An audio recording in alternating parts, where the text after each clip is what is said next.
सौतन। राधा एक सीधी सादी लड़की है। उसकी सास विमला तो उसे बहुत प्यार करती है, लेकिन उसकी जिठानी लता को राधा बिल्कुल पसंद नहीं। राधा अपने ससुराल में बहुत खुश थी, लेकिन उसकी ये खुशी ज्यादा दिनों तक नहीं टिकी, क्योंकि राधा का पति मिहिर उसकी सौतन ले आया। ये कौन है जी? आप किसको घर पर ले आए? ये इस घर की नई बहू और मेरी पत्नी सोनाली है। क्या? आपने दूसरी शादी कर ली? ऐसा करते हुए आपको शर्म नहीं आई? आपने एक बार भी मेरे बारे में नहीं सोचा? ये क्या बोल रहा है बेटा? तेरी पहली पत्नी के होते हुए तू दूसरी शादी कैसे कर सकता है? कौन है ये चुड़ैल? निकाल इसे यहाँ से। माँ राधा, अब दोनों एक बात समझ लो। मैंने सोनाली से शादी अपनी मर्जी से की है, वो यहीं रहेगी। और राधा, तुम्हें यहाँ रहना है तो रहो, नहीं तो निकल जाओ यहाँ से। पर सोनाली अब यहीं रहेगी। राधा को मिहिर की बात सुनकर बहुत दुख हुआ। वो रोते हुए अपने कमरे में चली गई। तभी मिहिर सोनाली को उसी कमरे में लाता है और राधा से कहता है, राधा, तुम गेस्ट रूम में शिफ्ट हो जाओ। आज से सोनाली मेरे साथ इसी रूम में रहेगी। ये क्यों इस रूम में रहेगी? ये मेरा कमरा है, आप इसे लेकर गेस्ट रूम में चले जाओ। ओह डार्लिंग, इस गवार को तुमने सर पर चढ़ा रखा है। छोड़ो ना, हम दोनों गेस्ट रूम में ही चले जाते हैं। वैसे भी इस रूम का इंटीरियर डिजाइन मुझे खास पसंद नहीं आया। ओके डार्लिंग, जैसा तुम कहो। मिहिर उसे लेकर चला जाता है और राधा कमरे में बैठकर बहुत रोती है। तभी वहां पर विमला और लता आ जाती हैं। विमला राधा को समझाती है, लेकिन लता अपनी देवरानी के जख्मों पर नमक छिड़कते हुए कहती है, राधा, जरूर तुम में ही कोई कमी होगी जो तुम्हारा पति तुम्हारे हाथ से निकल गया और तुम्हारी सौतन ले आया। मेरे पति तो बिल्कुल वैसे नहीं है। वो किसी दूसरी औरत को आंख उठाकर देखते तक नहीं है। हाँ, मेरी ही कमी है कि मैंने उन्हें भगवान की तरह पूजा, उनकी हर छोटी से छोटी बात का ख्याल रखा। मुझे नहीं पता था कि वो मेरे साथ ऐसा करेंगे। लता बहू, ये कोई समय है ऐसी बातें करने का? जाओ, राधा के लिए कुछ खाने को ले आओ। अगली सुबह सब बैठकर नाश्ता कर रहे थे। तभी सोनाली और मिहिर भी वहां आ गए। सोनाली कहती है, डार्लिंग, क्या यहाँ रोज इतना ही ऑयली ब्रेकफास्ट बनता है? मुझे इतना ऑयली खाने की आदत नहीं। सुबह कुछ हेल्दी फूड खाना चाहिए।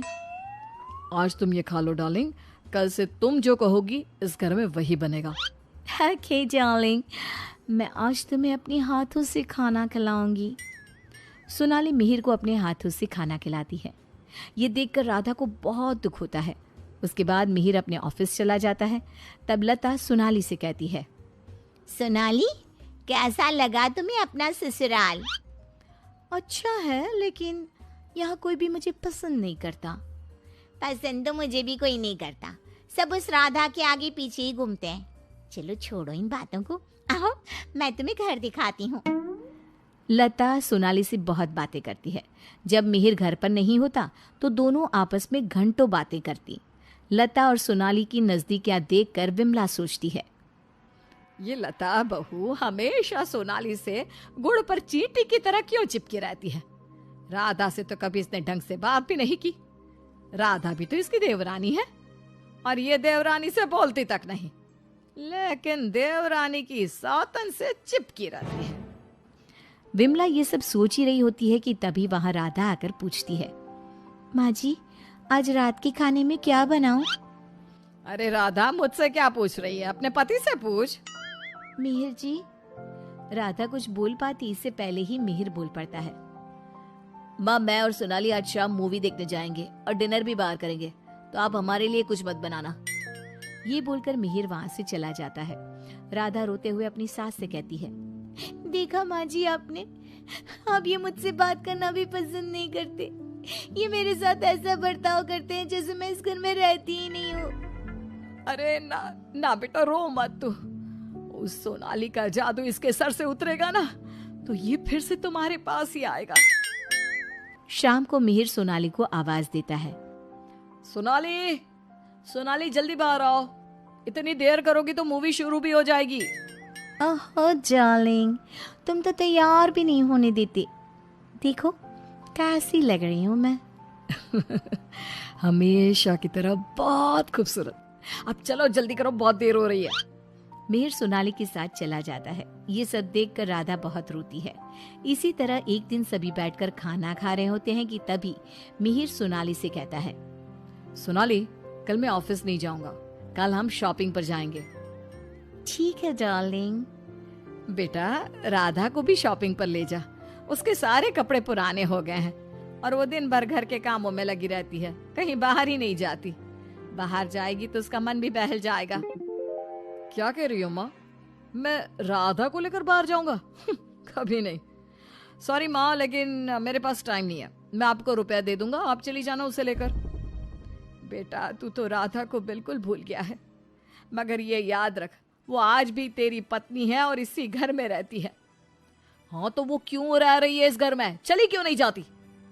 राधा, अगर तुम चाहो तो मैं तुम्हें तलाक दे सकता हूँ। तुम ठीक से सोच लो और अपना फैसला मुझे बता देना। बदले में जो चाहो वो मैं तुम्हें दे सकता हूँ। मिहिर की बात सुनकर राधा के ऊपर मानो बिजली सी गिर गई। इसी तरह कुछ दिन बीत गए। राधा अब बहुत दुखी और चुप चुप रहने लगी। एक रात विमला किचन की तरफ पानी लेने जा रही थी, लेकिन किचन में से बातों की आवाज सुनकर वो बाहर ही रुक गई और सोचने लगी, अरे ये इतनी रात को कौन बातें कर रहा है? ये तो लता और सोनाली की आवाज लग रही है। ये दोनों इतनी रात को क्या बात कर रही है? ध्यान से सुनती हूँ तब पता चलेगा। वो दोनों की बात ध्यान से सुनती है। सोनाली लता से कह रही थी, देख मेम साहब, तेरे देवर को मैंने तेरे कहने से पटाया था, मैंने तेरा काम कर दिया। अब तू मुझे बाकी के रुपए दे दे, नहीं तो तेरे घर वालों को तेरी सारी सच्चाई बता दूंगी। अरे तू ज्यादा चालाक मत बन, मैं तुझे पहले भी कई सारे रुपए दे चुकी हूँ, अब और रुपए नहीं दे सकती। तू जैसी लड़की को इतना अच्छा घर दे दिया, इतना अच्छा पति दे दिया, और क्या चाहिए तुझे? विमला दोनों की बात सुनकर समझ जाती है कि दाल में कुछ काला है। वो सोनाली की जन्म कुंडली निकालने में लग जाती है। तब उसे सोनाली की सच्चाई पता चलती है। एक दिन विमला सारे घर वालों को बुलाती है और कहती है, मिहिर, तुमने सोनाली से शादी कर ली है, ये बात हमारे रिश्तेदारों को भी तो पता चलनी चाहिए ना। मैं तुम दोनों की शादी की खुशी में एक छोटा सा प्रोग्राम करना चाहती हूँ, जिसमें मैं सारे रिश्तेदारों को बुलाऊंगी। सोनाली, तुम भी अपने रिश्तेदारों का नाम और पता बता दो, मैं खुद उन्हें निमंत्रण भेजूंगी। ये सुनकर सोनाली घबरा जाती है। तभी मिहिर कहता है, माँ, सोनाली का कोई रिश्तेदार यहाँ नहीं रहता, वो सब अमेरिका में रहता है। सोनाली खुद अमेरिका से आई है, इसलिए आप बस हमारे रिश्तेदारों को ही इनवाइट कर दीजिए। मिहिर, तुम बहुत भोले हो, तभी तो इस 420 सोनाली ने तुम्हें आसानी से बेवकूफ बना दिया। यह कोई अमेरिका से नहीं आई, ये जेल से आई है, और इसके घर वाले भी एक नंबर के चोर है। ये और इसके घर वाले लोगों को बेवकूफ बनाकर घर लूट कर ले जाते हैं, और इसको तुम्हारी जिंदगी में लाने वाली है लता। लता, अब तुम बताओ, क्यों किया तुमने ऐसा? हाँ, मैंने ही सोनाली को रुपए दिए थी कि वो मिहिर को अपने प्यार के जाल में फंसा ले और मेरी देवरानी की सौतन बनकर इस घर में आ जाए। लेकिन भाभी, आपने ऐसा क्यों किया? क्योंकि मैं जलती थी तुमसे। घर के सभी लोग और माँ तुमसे प्यार करते थे, मैं तुमसे बदला लेना चाहती थी, इसलिए मैंने ऐसा किया। भाभी, आपको शर्म आनी चाहिए, आपने मेरा घर बर्बाद किया, मैं आपको कभी माफ नहीं करूंगी। सारी सच्चाई जानने के बाद मिहिर सोनाली को घर से निकाल देता है और राधा से माफी मांगता है। राधा, मुझे माफ कर दो, मैंने तुम्हारे साथ ठीक नहीं किया। मिहिर, मैं तुम्हें माफ नहीं कर सकती और ना ही तुम्हारे साथ रह सकती हूँ। मैं जा रही हूँ ये घर छोड़कर। लेकिन राधा, इसमें मेरी क्या गलती? ये सब तो भाभी ने किया है ना, मैं तो बेकसूर हूँ। अगर सोनाली सच में अच्छी लड़की होती तो क्या तुम उसे छोड़ते? कभी नहीं। और इस बात की क्या गारंटी है कि कल तुम्हें सोनाली से अच्छी लड़की मिलेगी तो तुम दोबारा ऐसी गलती नहीं करोगे? राधा अपना सामान लेकर घर से जाने लगती है। विमला और मिहिर उसे बहुत रोकते हैं, लेकिन वो नहीं रुकती। राधा जाते जाते अपनी जेठानी से कहती है, भाभी, आप क्यों उदास खड़ी हो? आपने जो चाहा था वो तो पूरा हो गया ना। मैं जा रही हूँ हमेशा के लिए। अब आप ही इस घर की बहू हैं। अब सब आपको ही प्यार करेंगे, बस। तभी लता का पति विकास आ जाता है और कहता है, नहीं राधा, ये इस लायक नहीं कि इसे कोई प्यार करे। लता, तुम अभी इसी वक्त इस घर से निकल जाओ। मैं तुम्हें एक सेकंड भी यहाँ बर्दाश्त नहीं कर सकता। अगर मैंने तुम्हें इस घर में जगह दी तो न जाने